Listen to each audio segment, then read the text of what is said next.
Stephanie White, can you stop playing games now? Whoever y'all keep saying in the medical staff, can you stop playing games now? She's sick and tired of it. Enough's enough. What are y'all doing, man? This franchise is a joke. This franchise is a clown show. And as far as I'm concerned, she needs to get the hell out of there quick, fast, and in a hurry. In October 2026, a shoe drops. The Nike Caitlin One Racer Blue colorway.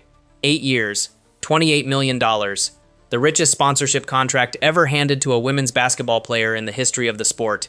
And somewhere inside a practice facility in Indianapolis, the woman those shoes are named after is standing at halftime with her jaw tight and her eyes like daggers. The world is putting her name on billboards in Times Square. Caitlin Clark is not happy. Caitlin Clark absolutely slammed Stephanie White for continuing to sub her out. She's sick and tired of this BS minutes restriction where they are trying to limit what she can do. Nike is building her an empire. Charles Barkley is on national television telling every woman in the 1BA to stop being petty and thank her for getting them on private charter flights. And her head coach is running a system that is holding her back like sandbags on a rocket ship. This is the story of the most commercially powerful player in the history of women's basketball, and the coaching philosophy that is actively working against everything she was built to do. She's fed up with Stephanie White. She like, man, I'm you subbing me out. Caitlin Clark helped bring this team back in the third quarter. She's beyond frustrated, man. She ain't giving her no dap, nothing. She don't want nothing to do with Stephanie White. I'm sick and tired of you. I'm sick and tired of you. That's what it is. I'm sick and tired of you. To understand the full weight of what is happening inside the Indiana Fever right now, you have to start with the shoe. Not because the shoe is the most important part of the story, but because the shoe tells you everything about how the outside world sees Caitlin Clark, and makes the way the Indiana Fever coaching staff sees her look even more inexplicable by comparison. 8 years. $28 million. A signature shoe line that Nike has not committed to a women's basketball player in the modern era of the sport. The richest sponsorship contract ever signed by a female basketball player. And that is before you add the jersey sales. Sold out in every single size according to Fanatics, reportedly moving faster than Dallas Cowboys merchandise. Before you add the Wilson basketball collection, thousands of units gone in under 40 minutes, faster than a PlayStation 5 launch. Before you add the television numbers, 1.18 million average viewers per game, 3 times the league average, fathers who never watched a single WNBA minute, suddenly asking about tip-off times.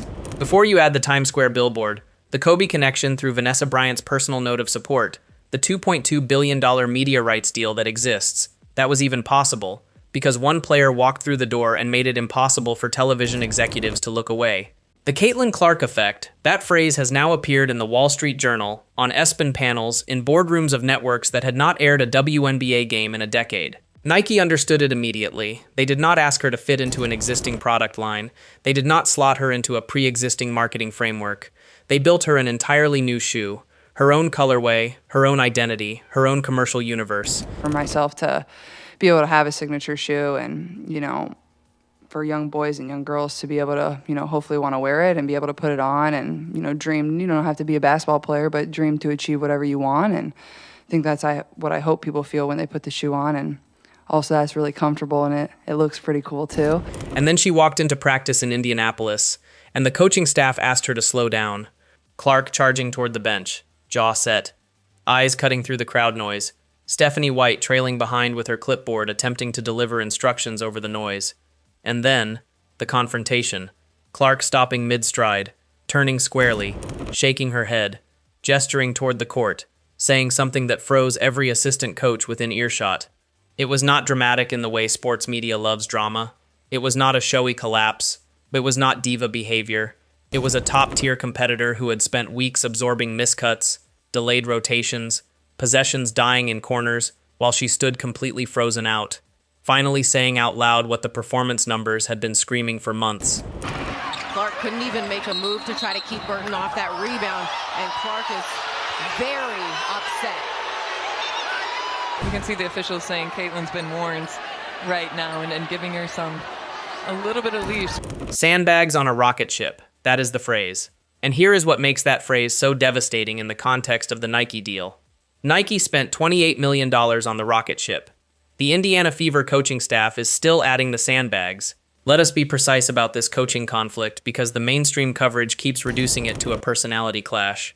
A headstrong rookie versus an experienced coach. That framing completely misses the point. This is not about personality. This is about two completely incompatible basketball philosophies occupying the same practice facility and being asked to produce a championship together. A 21st century Ferrari, a 1990s Buick. That is not a criticism of Stephanie White's intelligence or basketball knowledge. She is a credentialed coach with legitimate basketball understanding. She took a depleted roster and built it into something functional before Clark arrived. But functional and transformational are different categories. And what Clark requires is not a coach who builds a functional system and asks her to operate within it. What Clark requires is a coach who builds a transformational system and builds it completely around her. The way Phil Jackson built the triangle offense completely around Michael Jordan. The way the Golden State Warriors built their entire offensive identity completely around Steph Curry's shooting range. The way Nike built the Caitlin 1 completely around what makes her specifically unlike anyone who has ever played this game before. The female version of Steph Curry. Or perhaps, Steph Curry is the male version of Caitlin Clark. That is how the outside world is positioning her. That is the commercial and cultural reality that Nike's $28 million investment confirmed. This isn't even good for Stephanie White at this point. I mean, it's just it's bad for all parties involved.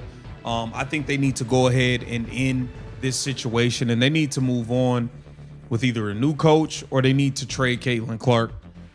She's no longer happy there. She's not happy. She looks miserable. She looks miserable being there right now. And inside the Indiana Fever practice facility, the coaching staff is running a system that grinds possessions through veterans who cannot keep pace with where she is trying to take the game. Here is where the philosophical argument becomes a factual argument. Because the performance gap is not subtle, it is not ambiguous, it is not a matter of interpretation. It is documented in every box score and broadcast rating and crowd energy shift across an entire season.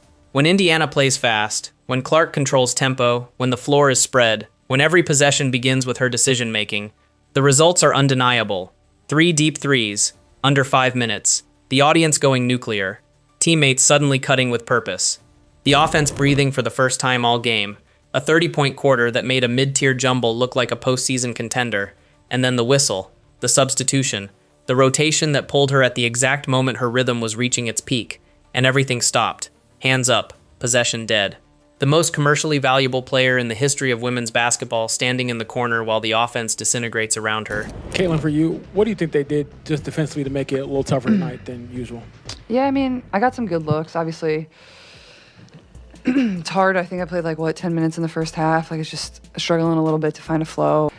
You know, I thought I finally kind of played with a little bit more pace and a little bit more burst, especially down the stretch in the fourth. But hopefully I don't have to keep playing 25 minutes. Hopefully I don't have to keep playing 25 minutes. I played 10 minutes in the first half. I can't get no damn rhythm. That image, Clark standing with her hands up watching another possession die, is the single most damaging image in this entire story. Because it plays on a loop against the backdrop of Times Square billboards and $28 million shoe deals and television ratings that are competing with the NBA on certain nights, the outside world sees a revolution. And inside the Indiana Fever, she is standing in a corner with her hands up. The press conference after the game was a masterclass in saying nothing while everyone in the room knew exactly what had happened. Stephanie White delivered the standard diplomatic response. Changed some things. Good second half effort. Terrific group. The usual language coaches deploy when they want to acknowledge that something significant happened without describing what it was. No mention of the confrontation. No mention of what Clark had demanded at halftime. No mention of the 30-point quarter that followed the moment Clark took control. Just, the team responded well. My goal is to prevail. Not my goal is to fit into the system. Not my goal is to be a good teammate and trust the process. My goal is to prevail. And sometimes that means having difficult conversations. Translation: the conversations are going to keep happening. Until the structure changes, until the system is built around what she does. Until the franchise makes the same decision Nike made 18 months ago when they handed her $28 million and said, "We are building this entire thing around you." I mean, it's cool. I don't really care. And I know what I'm capable of, and I know what this team is capable of. And it's my job to help us win and be the best team in the WNBA, and I don't think we're there yet, so it's my responsibility to help us get there. So we'll keep working. Here is what the press conferences are not telling you. According to sources inside the organization, Clark has made multiple attempts to speak up in team meetings. She has pushed for quicker tempo sets. She has provided input on player spacing and rotation. She has identified inefficiencies in the team's transition defense. And for the most part, silence, silence. For weeks, while the inefficiencies mounted, while the miscuts accumulated, while the possessions died in corners and Clark stood with her hands up and the coaching staff ran the same sets through veterans who could not keep pace with where the game was going.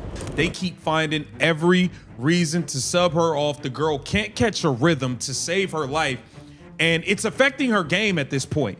Take the minutes restriction off, free Caitlin Clark, or just trade her. And then there is the locker room dynamic underneath all of it. Kelsey Mitchell, the player who was the face of the Fever before Clark arrived, running ISO plays into contested mid-range shots while Clark stands completely frozen out. Veterans who believe their decade of dues entitles them to organizational priority over a rookie who is generating $28 million shoe deals and Times Square billboards. Generational rather than personal. That is the precise and honest framing. This is not about bad people making bad decisions. This is about a franchise caught between two eras. The era that built it into something functional, and the era that could build it into something legendary, and the painful, necessary, inevitable collision between those two realities. Vanessa Bryant wrote Caitlin Clark a personal note about the All-Star Game. That detail has been treated as a feel-good sidebar in most coverage of the Nike story. It is not a sidebar. It is the most important context for understanding exactly what is at stake in the coaching conflict. Kobe Bryant did not win 5 championships by fitting politely into Phil Jackson's system. He won by demanding, repeatedly, vocally, sometimes confrontationally, that the system around him be built to maximize what he specifically brought to the floor. By refusing to accept organizational mediocrity when he knew the gap between what the team was producing and what it was capable of producing. By being exactly the kind of player that makes coaches and front offices uncomfortable because he could see the ceiling so clearly and the current reality so honestly that the distance between them was physically painful. Clark is that player. The halftime confrontation was her version of Kobe's confrontations. Not entitlement, not diva behavior. Urgency. The urgency of someone who can see exactly how good this team could be and cannot stop seeing the gap between that ceiling and where the current system is actually taking them. If you allow us, we can win. Leadership is that. Not the clipboard, not the set play called in the timeout, not the veteran rotation that protects everyone's feelings while the clock runs down. The urgency of a player who sees the path to winning and cannot understand why the people around her keep choosing a different road. Here is the dimension of this story that nobody is discussing. Caitlin Clark is not the end of something, she is the beginning. Paige Buchers, Goujet Watkins, Hannah Hidalgo. A complete pipeline of players who grew up watching LeBron James direct organizational decisions in Los Angeles, who watched Steph Curry revamp an offensive scheme around his specific gifts, who understand instinctively that star-shaped structures exist, that the most effective organizations in basketball build completely around their best player rather than asking their best player to operate within someone else's framework. These players are not going to pretend to be deferential in order to earn favor. They are going to arrive knowing their value, knowing their leverage, knowing that Caitlin Clark stood at halftime in Indianapolis and demanded to be treated like the revolutionary force that Nike's $28 million confirmed she was, and that the confrontation did not end her career. It accelerated the conversation about what women's basketball could become. Fans glued to their seats. Every time she has the ball. That is the sentence that should be written on the wall of every Indiana Fever front office meeting room. Not as inspiration, as instruction. Give her the ball. Build the system around the player who makes fans glued to their seats. Trust the player that Nike trusted with $28 million and a signature shoe line. Because the alternative, the system that grinds possessions through veterans and benches her for crucial fourth-quarter minutes and calls it rest, is producing a different kind of image. Clark standing in the corner. Hands up, watching another possession die. In October 2026, the Nike Caitlin 1 drops. Racer blue colorway. And the question that hangs over every single Indiana Fever possession between now and that moment is simple. Is the franchise that carries her name on the back of its jerseys going to build around her the way Nike built around her? Or is Caitlin Clark going to spend another season being the most commercially dominant player in the history of women's basketball while standing in the corner with her hands up? Stars do not wait forever, not when they are aware of their value. Not when Nike has already confirmed that value with the richest sponsorship contract in women's basketball history. Not when Charles Barkley is on national television saying the quiet part loudly. Not when Vanessa Bryant is writing personal notes. Not when the Times Square billboard is already up. The Indiana Fever have a window. Tired of waiting. That is the phrase. From the player that Nike built a shoe around. From the player whose jersey sold out in every size. From the player who sold thousands of signature basketballs in 40 minutes. From the player who is making the most powerful sports network in the world put 1BA games in their primetime rundown. Tired of waiting. The shoe drops in October. The question is whether the Indiana Fever are going to build what Nike built before Caitlin Clark stops waiting.